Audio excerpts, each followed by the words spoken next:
Hello everyone.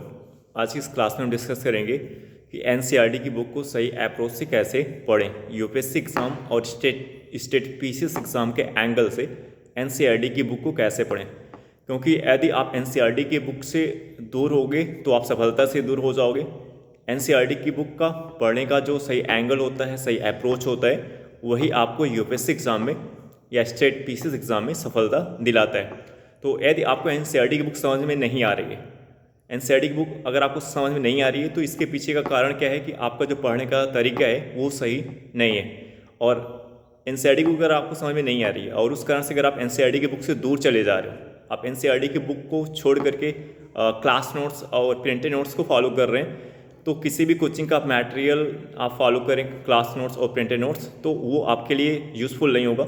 UPSC exam का जो 2018 से 2024 तक का जो पैटर्न है, अगर आप उसके प्रीवियस ईयर क्वेश्चन पेपर को एनालिसिस करें तो एक पॉइंट क्लियर हो जा रहा है कि जो एनसीईआरटी की बुक है, आप उस एनसीईआरटी की बुक में आपको गहराई में उतर करके पढ़ना है। और एनसीईआरटी की बुक अगर आप सरफेस टू सरफेस पढ़ रहे हो, जैसे आपने उसके एक पॉइंट को पढ़ लिया, जैसे आपने पढ़ा कि जो है ताम्र प्रसार युग में जो एग्रीकल्चर है वो व्यापक पैमाने पर नहीं थी, तो आपने इस लाइन को रटा। बट आपने ये जानने का प्रयास अगर आपने नहीं किया कि क्यों ताम्र प्रसार युग में एग्रीकल्चर कृषि बड़े पैमाने पर नहीं थी, तो फिर आप एग्ज़ाम में क्वेश्चंस को टैकल नहीं कर पाओगे। यानी अगर आप जैसे आपने पढ़ा कि ताम्र प्रसार युग में एग्रीकल्चर कृषि बड़े पैमाने पर नहीं थी, तो आपको वो कारण भी जानना चाहिए क्यों बड़े पैमाने पर नहीं थी। जब तक आप क्यों नहीं जाने, क्योंकि क्यों पॉइंट पे भी क्वेश्चंस बन जाता है और स्टेटमेंट में वाई वाले पॉइंट को भी डाल दिया जाता है। तो अगर कोई फैक्ट आप पढ़ो कि ऐसा हो रहा है, तो क्यों हो रहा है, ऐसा ही क्यों हो रहा है, और उसको एग्जाम्पल के थ्रू आउट जो एग्जाम्पल्स में एनसीईआरटी की बुक में दे रहे थे वो भी आपको पढ़ना चाहिए। और एनसीईआरटी की बुक को आप यूपीएससी एग्ज़ाम के एंगल से कैसे पढ़ पाएंगे, तो जैसे आपने एक चैप्टर सेलेक्ट किया, अब आप उस चैप्टर को पढ़ रहे हैं, तो जब उस चैप्टर के भीतर जो टॉपिक्स आप पढ़ रहे हैं, तो एनसीईआरटी की उस चैप्टर की 2-3 रीडिंग कर लीजिए। एटलीस्ट कम से कम 2 रीडिंग करनी चाहिए आपको। और फर्स्ट रीडिंग थोड़ा धीरे धीरे करें, क्योंकि फर्स्ट टाइम अगर आपकी स्पीड ज़्यादा रहेगी तो आप उसके जो स्टोरीज है, जो उसके कॉन्सेप्ट आप सीख नहीं पाएंगे। तो 2 रीडिंग करें एनसीईआरटी की बुक की, उसके बाद आप उस टॉपिक का previous year question paper solve करें। तो जब आप previous year question paper solve करेंगे तो 2 चीज़ें होंगी, या तो प्रीवियस ईयर क्वेश्चन पेपर आपसे सॉल्व होगा या तो सॉल्व नहीं होगा। अगर सॉल्व हो रहा है तो कहीं ना कहीं तो आपका जो अप्रोच है पढ़ने का वो सही है, बट अगर आपसे सॉल्व नहीं हो पा रहा है, नहीं बन पा रहा है, तो कहीं ना कहीं जो आपका एनसीईआरटी पढ़ने का अप्रोच है वो सही नहीं है। तो इसका भी आपको, अगर आपने एनसीईआरटी 2 रीडिंग की है, तो इसका फ़ायदा आपको ये होगा कि आप अपने उस पॉइंट को सीख पाएंगे कि किस कारण से क्वेश्चन नहीं बन पा रहे, यानी आप अपनी कमी को आइडेंटिफाई कर पाएंगे। इस प्रोसेस से आप अपनी कमी को आइडेंटिफाई कर पाएंगे, और जब आप अपनी कमी को आइडेंटिफाई कर पाएंगे तो नेक्स्ट टाइम में जब आप एनसीईआरटी की बुक रीड करेंगे तो आपके पढ़ने के तरीके में इम्प्रूवमेंट होगा, सुधार होगा। और यही प्रोसेस, सही प्रक्रिया है से आप आगे बढ़ते जाएंगे तो एनसीईआरटी की बुक धीरे धीरे आपको समझ में आने लगेगी। और एनसीईआरटी की बुक के पढ़ने का एक फ़ायदा ये होता है, क्योंकि एनसीईआरटी की बुक अगर आप देखें तो जैसे एक पैसेज आपने पढ़ा तो दूसरा जो पैसेज होता है वो उससे कनेक्टेड होता है, तो एक फ्लो में चलता है, एक फ्लो में आप आगे बढ़ते जाते हो। और जब एक फ्लो में आप आगे बढ़ते हो तो पूरा चैप्टर अगर वो 10 पेज का है तो आप उसको 2 पेज में कन्वर्ट कर पाते हैं, उसकी समरी बना पाते हैं, स्टार्ट नोट्स बना पाते हैं। लेकिन अगर यही काम अगर आप किसी कोचिंग मटेरियल के प्रिंटेड नोट्स में करने जाएंगे तो नहीं कर पाएंगे, क्योंकि प्रिंटेड नोट्स जो होता है कई सोर्स को यूटिलाइज करके लिखा जाता है, उसमें कनेक्टिविटी का अभाव होता है, फैक्ट उसमें ज़्यादा डाल दिए जाते हैं, कॉन्सेप्ट्स कम रहते हैं, तो ज़्यादा डाटा उसमें आपको बहुत ज़्यादा डाटा मिल जाता है, जो यूपीएससी एग्ज़ाम के लिए बिल्कुल ज़रूरी नहीं है।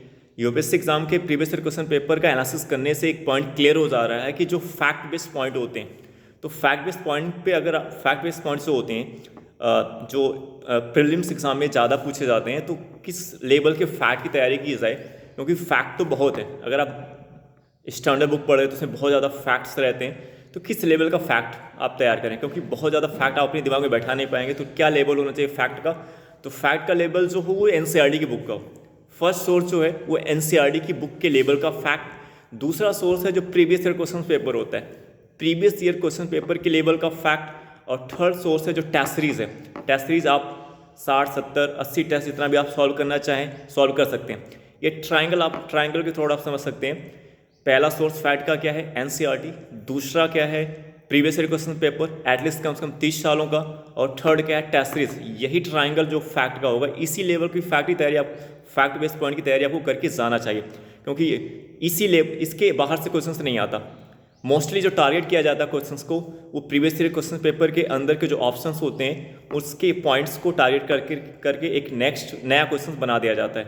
तो इससे बाहर जाने की ज़रूरत नहीं है। अगर आप मोटी मोटी किताबों में अपना टाइम इन्वेस्ट करेंगे तो वो फैक्ट एग्जाम के लिए किसी काम का होने वाला नहीं है, और आपके दिमाग में बैठ भी नहीं पाएगा। तो फैक्ट के लिए आपको यही इसी लेवल की तैयारी करके आपको जानी है। कॉन्सेप्ट की बात करें तो कॉन्सेप्ट के लिए एनसीईआरटी के सोर्स से ऊपर जाने की जरूरत नहीं है। Concept old NCERT new NCERT आप फॉलो कर सकते हैं। कॉन्सेप्ट के लिए उससे ऊपर जाने की जरूरत नहीं है। हाँ, आप प्रीवियस ईयर क्वेश्चन पेपर के थ्रू आउट और टेस्ट सीरीज के थ्रू आउट जो कुछ एक्स्ट्रा आपको सीखने को मिलता है वो ऐड कर सकते हैं, लेकिन इसके लिए आपको किसी मोटी बुक की तरफ नहीं जाना है जहाँ पे अपना टाइम ज़्यादा इन्वेस्ट करोगे, आप इनपुट ज़्यादा दोगे, बट जो आउटपुट होगा वो आप प्राप्त नहीं कर पाएगा, और टाइम भी क्या होगा, ख़राब होगा। तो कुछ ये बेसिक्स पॉइंट्स हैं जो आपको एनसीईआरटी की जिससे थोड़ा आप एनसीईआरटी की बुक पे अपनी पकड़ बना पाओगे। तो एंस मैं एक बार फिर से क्लियर कर रहा हूँ कि अगर आप एनसीईआरटी की बुक से दूर होगे तो आप सफलता से दूर हो जाओगे। एनसीईआरटी की बुक से दूर नहीं जाना है। एनसीईआरटी अगर आपको एनसीईआरटी नहीं समझ में आ रही तो आप एक जिद पाल लें, आपको एक जिद रखना चाहिए कि नहीं, मुझे एनसीईआरटी की बुक को समझ के रहना है, एनसीईआरटी को मुझे समझना है, किसी भी एंगल से कितना भी टाइम लगे मुझे एनसीईआरटी की बुक को समझना, उसके कॉन्सेप्ट को क्लियर करना है। अगर आप इस प्रोसेस से इस प्रोसेस से आप आगे बढ़ेंगे तो एनसीईआरटी की बुक आपको समझ में आने लगेगी। और एक बार जब अगर आपको एनसीईआरटी की बुक समझ में आ गई तो आफ्टर डैट फिर आप जो आप प्रीवियस ईयर क्वेश्चन पेपर है, चाहे प्री का हो चाहे मेंस का हो, आप टैकल कर पाओगे। यहाँ तक इंटरव्यू में अगर आप जाओगे, इंटरव्यू में भी आप कोई भी क्वेश्चन होगा आप उसको टैकल कर पाओगे। इंटरव्यू में क्वेश्चन क्यों नहीं आप दे पाते हैं आंसर, उसका रीज़न है आपके पास एक बेसिक सोर्स नहीं होता। बेसिक ये एनसीईआरटी बुक ऐसी है, तीनों स्टेज पे आपकी हेल्प करेगी, प्रीलिम्स एग्जाम, मेंस एग्जाम और इंटरव्यू के लेवल पे। तो मोस्ट इंपॉर्टेंट सोर्स है एनसीईआरटी बुक यूपीएससी और स्टेट पीसीएस एग्जाम के लिए। तो इसे आपको इग्नोर नहीं करना चाहिए और इसको सही अप्रोच से सही तरीके से पढ़ने का आपको प्रयास करना चाहिए। आई होप डैट ये क्लास आपको समझ में आई होगी। अब हम आपसे नेक्स्ट वीडियो में मिलेंगे। Okay, bye.